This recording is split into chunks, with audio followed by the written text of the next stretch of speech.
Trump was only U.S. president to make major funding cuts to Palestinians over terror. President Joe Biden offered strong support to Israel this week after massive terror attacks by the Palestinian Hamas terror group, but said nothing about following President Donald Trump's example of withdrawing funds that may have benefited terrorism.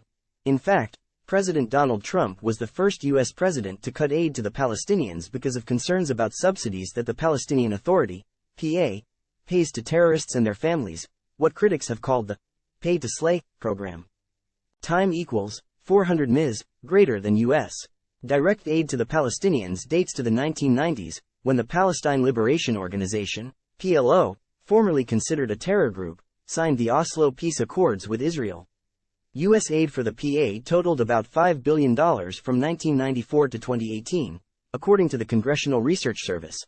The U.S. also gave about $6 billion from 1950 to 2018 to the United Nations Relief and Works Agency, UNRWA, a special agency that deals only with Palestinian refugees, most of whom have not been refugees for generations. But President George W. Bush began shifting aid away from Gaza to the West Bank, known in Israel as Judea and Samaria, after Hamas won parliamentary elections, defeating the supposedly moderate Fatah faction, which also supports anti-Israel terror. President Barack Obama trimmed aid to the Palestinians after the PA broke various commitments. But he gave $221 million to the Palestinians in his final hours in office.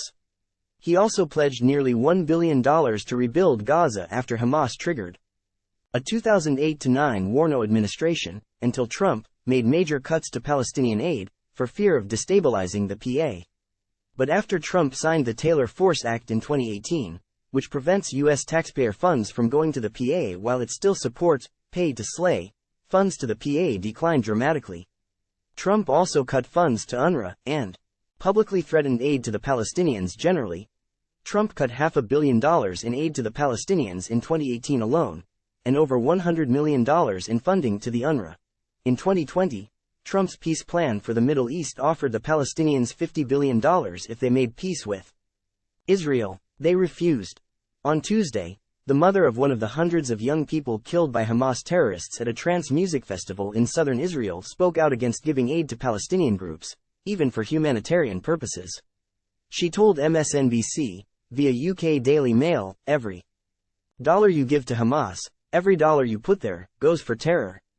It doesn't go to the poor Arab people that live in Gaza.